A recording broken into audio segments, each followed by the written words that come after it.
Baiklah, untuk tidak memperpanjang lebar waktu kita, ya silakan saja Ibu Marian. Teman-teman yang sebesar-besarnya karena sudah meluangkan waktunya buat saya, dan saya mengucapkan terima kasih sudah menyempatkan waktunya buat saya. Ya, saya akan mulai. Assalamualaikum warahmatullahi wabarakatuh. Cacing, cacing, cacing, cacing, ular, ular, ular. Pendek. Panjang. Ular, panjang, ular, pendek, cacing. Balik. Saya akan mensosialisasikan tentang budaya positif, penerapan budaya positif. Tentunya dalam kata budaya kita sudah tahu bersama bahwa budaya adalah nilai-nilai perwujudan yang akan kita terapkan di sekolah ini. Ayo belajar bersama, berkolaborasi dalam mewujudkan budaya positif di SD 1 Nah, Bapak Ibu, ada konsep utama modul pada 1.4 yaitu budaya positif. KD-nya atau isinya yaitu yang pertama, perubahan paradigma belajar, posisi kontrol restitusi, disiplin positif, keyakinan kelas, kebutuhan dasar manusia, segitiga restitusi, motivasi perilaku manusia. Nah, Bapak Ibu, pembelajaran dengan paradigma baru yaitu paradigma baru dirancang berdasarkan kebutuhan siswa untuk mewujudkan profil pelajar Pancasila. Disiplin positif. Pada kata disiplin positif ada 3 terbagi beberapa kalimat, yaitu 3 kalimatnya. Yang pertama, selama ini kata disiplin identik dengan kepatuhan. Kita melakukan sesuatu untuk mendapatkan kepatuhan yang mengakibatkan ketidaknyamanan. Misalnya, contoh kecil, apabila anak kita melanggar peraturan, misalnya terlambat datang waktu ke sekolah, kita akan memberikan hukuman seperti push up berapa kali, pokoknya gantilah dengan kekerasan. Kemudian yang kedua, disiplin positif merupakan salah satu cara untuk menumbuhkan kesadaran anak untuk melakukan sesuatu tanpa paksaan seperti hukuman, sogokan, dan ancaman. Misalnya dalam hal ini kita memberikan motivasi. Jangan memberikan sesuatu, kita tidak memberikan sesuatu pada anak, jelas dia merasa kayak kecewa. Kemudian yang terakhir, yang ketiga, sebagai pendidik hendaknya menciptakan murid yang memiliki disiplin positif agar murid dapat berperilaku sesuai nilai-nilai kebajikan dan memiliki motivasi intrinsik. Dalam hal ini, motivasi intrinsik yaitu berupa dari kesadaran diri dari siswa tersebut. Bukan berarti selalu kita mengajak, tapi dia dari dalam dirinya dia sudah ingin berbuat yang terbaik. Yang pertama, kebutuhan bertahan hidup itu pasti, kebutuhan akan kasih sayang dan rasa diterima, kebutuhan akan penguasaan, kebutuhan akan kebebasan, dan kebutuhan akan kesenangan. Ya, Bapak Ibu, dalam hal ini ada motivasi perilaku manusia. Kata motivasi merupakan dorongan yang muncul pada diri seseorang, baik itu secara sadar maupun tidak sadar, untuk melakukan tindakan dengan tujuan tertentu. Jenis motivasi ada 3. Misalnya 1, menghindari ketidaknyamanan dan hukuman. Murid disiplin karena takut akan hukuman. Kemudian yang kedua, mendapatkan imbalan atau penghargaan dari orang lain. Murid disiplin karena ingin mendapatkan imbalan. Dan yang ketiga, menghargai nilai-nilai kebajikan diri sendiri. Murid disiplin karena sadar akan nilai kebajikan dalam dirinya. Ada hukuman dan penghargaan. Ada kata hukuman dan penghargaan. Antara hukuman dan penghargaan ada kata-kata yang terdapat pada hukuman, seperti kata menyakitkan, membuat tidak nyamanan, murid menjadi takut, menakutkan, murid menyembunyikan kesalahan, murid menjadi rendah diri. Sedangkan pada kata penghargaan tidak efektif, terus merusak hubungan, mematikan kreativitas. Ada konsekuensinya dan restitusinya. Antara konsekuensi dan restitusi, perbedaannya, kalau dia konsekuensi, dia merupakan jangka pendek.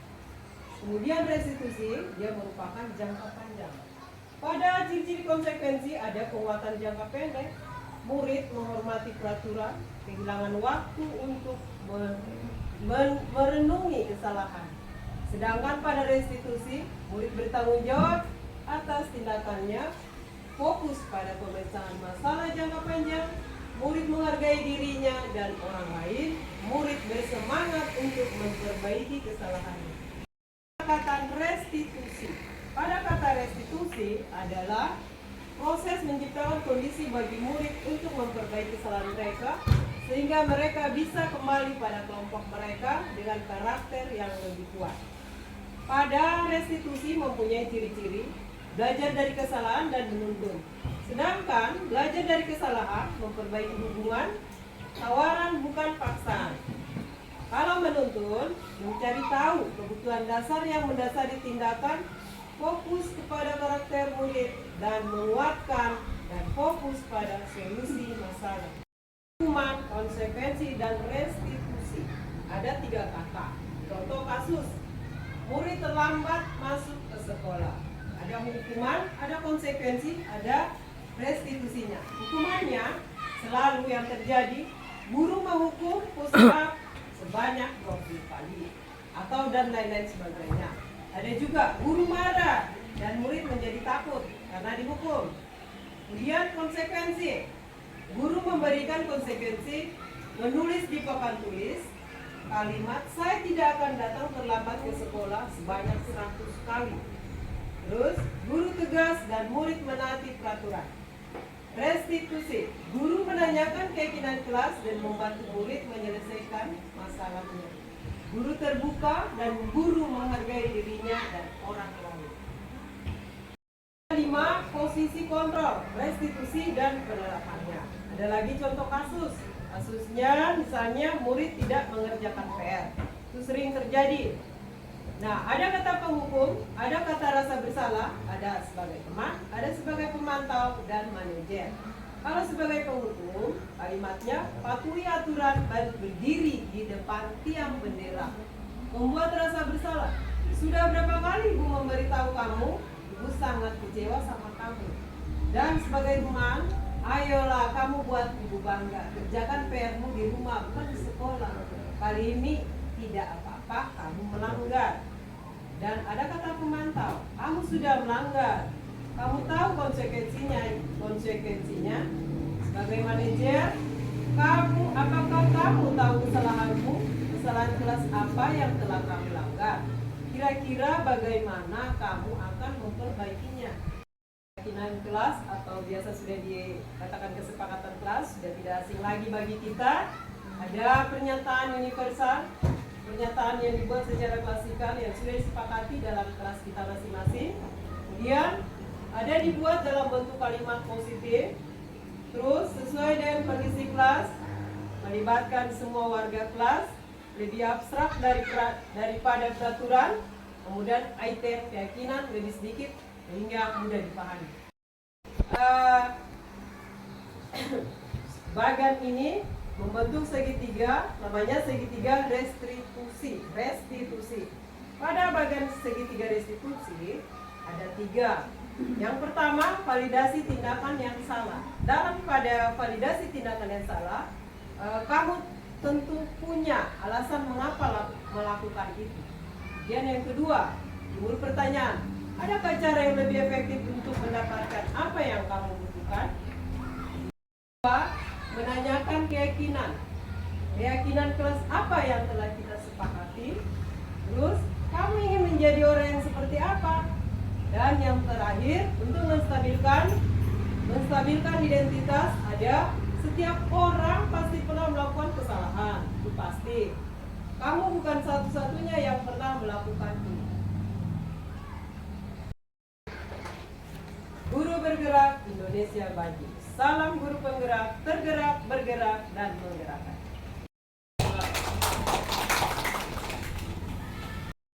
Sekian, sampai di sini. Ada yang ingin bertanya atau memberikan masukan? Bu, boleh saya mau bertanya? Ya, silakan. Ya, jadi biasanya anak-anak ini juga kan biasa kita sudah kasih pemahaman, mungkin kita sudah kasih nasihat, kita sudah kasih tahu, tapi masih ada saja yang biasanya tidak mendengar, atau kalau kata-kata kita di sini dia sedang bohong. Jadi bagaimana itu solusinya untuk kita, bagi para guru-guru untuk berbagi pengalaman tentang tindakan tersebut. Terima kasih. Ya, terima kasih Pak Wawan dalam hal ini. Bagaimana caranya trik agar anak bisa mendengar pada gurunya? Terima kasih. Ada teman-teman yang ingin menjawab? Pak Ud bisa jawab bagaimana Pak Ud trik anak bisa mendengar pada saat pembelajaran atau selanjutnya. Pak Ud? Kalau begini, kalau menurut saya Pak Wawan, ini saya kasih tambahan sedikit. Kalau menurut saya, sebelum pembelajaran itu kita buat kesepakatan dulu kan tentang disiplin positif. Jadi ini disiplin positif. Setiap kita melakukan pembelajaran, kita buat dulu kesepakatan kelas. Jadi kesepakatan kelas itu mereka harus patuhi dan kita berikan konsekuensi kalau mereka melanggar. Ini konsekuensi yang harus mereka yang harus diberikan pada mereka, entah itu disuruh jangan pusat kita kalau disiplin positif tidak boleh ada hukuman fisik, ya tidak boleh ada hukuman fisik. Jadi di situ konsekuensi dari mereka, barangkali dia mau disuruh ada tugas yang harus dia kerja, kalau macam tugasnya cuma 2 nomor ditambah 2 nomor jadi 4 nomor, atau boleh dia disuruh kalau ada hafalan suruh dia menghafal, supaya lebih ke cara kita mendidik saja. Kalau macam saya seperti itu, supaya anak-anak ini kesadaran tentang pembelajaran mereka itu tumbuh. Dan mungkin ada tambahan dari Bu Mariani. Ya, sebelum saya tambah, ada teman yang ingin menambahkan? Ibu Fat? Oh ya, terima kasih. Saya akan menambahkan tambahan dari sama Ibu Lin tadi. Menurut saya sama seperti Ibu Lin, disiplin positif itu kita harus mengadakan kesepakatan dalam kelas, karena kesepakatan itu timbul dari di siswa masing-masing apa yang mereka inginkan. Apabila mereka melanggar sesuatu, mereka sendiri yang akan kena sanksi yang telah mereka yang telah mereka sepakati seperti itu. Terima kasih. Ya, selanjutnya ada lagi? Silakan. Silakan Ibu. Ya, kalau saya seperti kasusnya Pak Wawan tadi, kalau ada anak-anak yang nambongo, yang pertama kita lakukan itu mungkin segitiga restitusi. Yang seperti Ibu jelaskan tadi, saya memahami dari yang Ibu jelaskan tadi bahwa yang pertama kita lakukan itu segitiga restitusi. Kemudian dari segitiga restitusi itu di dalam kelas nanti ada kesepakatan kelas. Kesepakatan kelasnya kalau bisa Ibu, sepertinya yang saya tangkap tadi yang Ibu jelaskan bahwa segitiga restitusi itu harus kalimat yang positif, bukan negatif, supaya siswa ini merasa nyaman. Jadi kita sebagai guru hanya sebagai fasilitator saja dalam kelas. Kita mendampingi siswa bagaimana caranya mereka, kesepakatan kelas itu dari mereka, ya, untuk mereka dan dilaksanakan oleh mereka, oleh siswa. Jadi betul-betul kita hanya mendampingi siswa dalam pembuatan kesepakatan kelas atau keyakinan kelas. Terima kasih Bu. Ya, jadi yang kawan katakan tadi, bagaimana kita bisa mengajarkan anak di dalam kelas itu agar tidak nambongo kalau bahasa kita di sini. Ya, sesuai dengan sigma tadi tiga restitusi, ada kesepakatan kelas, kemudian kita tidak boleh menghukum, sesuai pemaparan tadi, dengan kita punya konsekuensi. Jadi dari kata penghukum dengan konsekuensi jelas berbeda. Kalau penghukum dia ada tekanan penegasan bahwa kamu kalau tidak buat tugas atau tidak mendengar kamu ini ganjaranmu, langsung push up atau lari-lari lah di lapangan sekolah. Tapi kalau dia punya konsekuensi, dia tidak begitu. Dia agak halus dari penghukum seperti, nah kamu boleh lakukan itu, tapi kamu harus kerjakan ini. Dari 2 kalimat, ibu tambah jadi 3 kalimat. Jadi jumlahmu kamu sendiri, karena kamu berbuat begitu, ibu kasih jumlahmu kamu. Jadi nanti Sinta balik sama teman, tepuk-tepuk. Sudah, balik ke sana. Di belakangnya musika balik. Iya. Kita mengarah kemana, Kak? San. Oke, siap.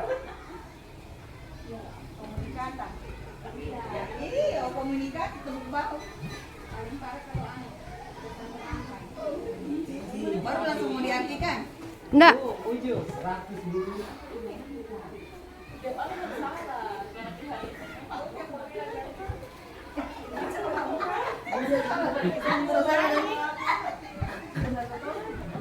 Kamu pakai bahunya?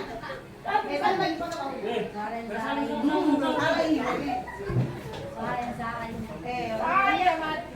Dia tiada pingsannya. Iya, itu kan begini. Kasih begini.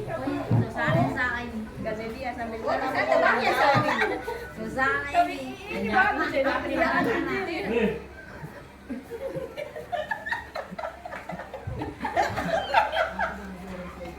Ya, Paut, maju Dia dulu bilang jawabannya. Paut maju ke depan. Bapak praktek di depan, Pak Ud. Ya, Paut maju di depan. Pak Ud. Di sini. Ke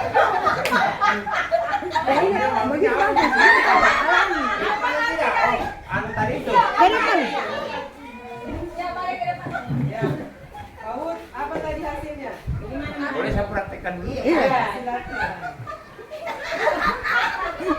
Cinta mati. Oke. Berikan aplaus. Ibu Mariani atas sosialisasi tentang budaya positif. Selama ini saya menerapkan disiplin kepada murid-murid saya bahwa yang melanggar peraturan saya berikan tindakan hukuman seperti jalan jongkok, mengangkat sampah. Dengan adanya sosialisasi tadi, saya mendapat trik mengajar bahwa hukuman diberikan tidak perlu diterapkan, namun diberikan keyakinan kepada murid bahwa tidak akan lagi melanggar peraturan. Terima kasih. Terima kasih Bu Mariani atas sosialisasi tentang budaya positif. Selama ini saya menerapkan disiplin kepada murid-murid bahwa yang melanggar peraturan saya berikan tindakan atau hukuman seperti lari mengelilingi lapangan. Namun, dengan adanya sosialisasi tadi, saya mendapat trik mengajar bahwa hukuman tidak perlu diterapkan, namun diberikan keyakinan kepada murid bahwa tidak akan lagi melanggarnya. Terima kasih.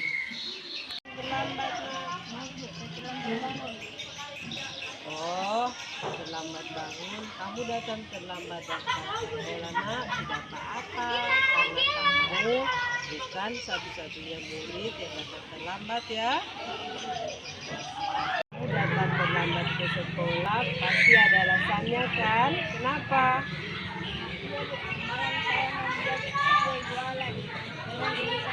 Oh, kamu membantu ibu, tapi kamu tidak kelelahan kan?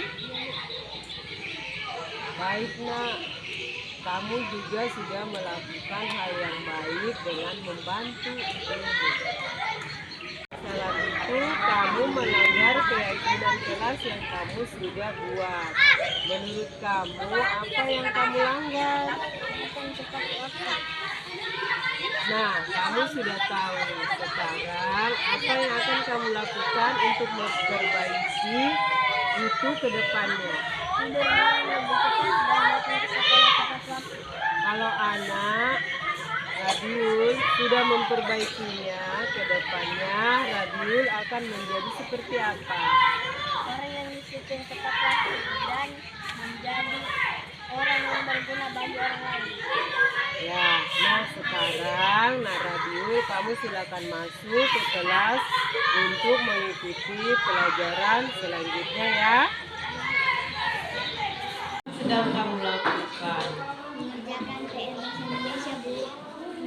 Nah, tidak bisa menyelesaikan PS, tidak apa-apa.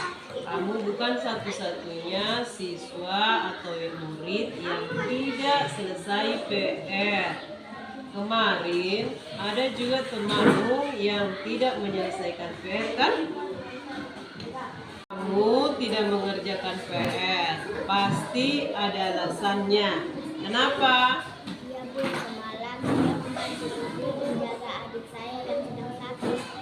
Oh, kamu membantu ibu menjaga adik Nadila, tapi kamu tidak bangun kesiangan, kan? Tidak, Bu. Baik, Nak. Kamu juga sudah melakukan hal baik karena tidak terlambat datang ke sekolah. Tapi dari kesalahan itu kamu sudah melanggar keyakinan kelas yang sudah kita buat bersama. Menurut kamu, apa yang kamu sudah langgar? Mengerjakan PR tepat waktu. Nah, kamu sudah tahu kan? Sekarang apa yang akan kamu lakukan untuk memperbaiki hal itu ke depannya? Saya minta maaf, Bu, karena belum menyelesaikan PR. Besok saya akan mengerjakan PR. Kalau anak Nadila sudah memperbaikinya, ke depannya anak Nadila akan menjadi seperti apa? Saya ingin menjadi orang yang disiplin waktu dan menjadi orang yang berguna bagi orang lain.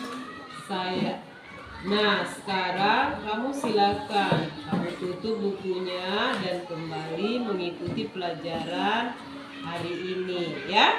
Baik, terima kasih banyak.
Assalamualaikum warahmatullahi wabarakatuh. Setelah saya sudah mensosialisasikan tentang budaya positif, maka dari itu penerapan budaya positif di sekolah saya masih perlu ditingkatkan. Contohnya masalah disiplin waktu. Terkadang saya sebagai guru belum bisa menjadi teladan yang baik atau panutan bagi siswa saya terkait disiplin waktu. Begitu juga dengan konsistensi dalam melakukan pembiasaan positif seperti contoh kecil membuang sampah pada tempatnya. Saya merasa pembiasaan disiplin positif yang dilakukan di sekolah saya masih sangat kurang, sehingga saya sebagai guru terkadang masih menghukum siswa jika mereka melakukan suatu kesalahan. Pembelajaran yang saya dapat dari modul 1.4 yaitu budaya positif ini adalah bagaimana saya bisa menerapkan disiplin positif di sekolah saya sesuai materi modul 1.4. Saya menyadari bahwa saya lakukan selama ini masih banyak yang salah, sehingga saya memulai memahami posisi saya sebagai guru. Idealnya sebagai seorang manajer pula, Saya juga mulai memahami bahwa saya sebagai seorang guru dapat menyelesaikan masalah siswa dengan menggunakan segitiga restitusi. Selain itu, saya mulai memahami bahwa keyakinan kelas itu lebih baik daripada peraturan kelas yang ada. Kedepannya, saya akan memperhatikan kebutuhan murid atau siswa menggunakan posisi kontrol manajer dalam menangani kasus murid, menerapkan segitiga restitusi ketika menghadapi murid yang tidak melaksanakan keyakinan kelas. Saya juga akan selalu menganalisis secara reflektif dan kritis. Nah, penerapan budaya positif ini di sekolah akan mengembangkan sesuai dengan kebutuhan siswa atau murid yang ada di sekolah ini. Rencana saya ke depannya untuk melakukan perbaikan terkait dengan penerapan budaya positif adalah yang pertama, selalu berkolaborasi dengan rekan sejawat dan berkomunikasi yang baik dalam membuat keyakinan kelas. Yang kedua, selalu konsisten dalam melakukan pembiasaan positif. Yang ketiga, menerapkan segitiga restitusi untuk menggali potensi siswa atau murid dalam menyelesaikan masalahnya. Kemudian yang keempat, membuat keyakinan kelas. Dan yang kelima, beralih dari posisi penghukum menjadi manajer. Saya berharap dengan melakukan perbaikan tersebut, budaya positif yang di sekolah saya dapat mewujudkan secara atau bisa terwujud secara maksimal dan nantinya akan bermuara pada terciptanya lingkungan sekolah yang aman dan nyaman bagi peserta didik atau murid-murid yang ada di sekolah saya.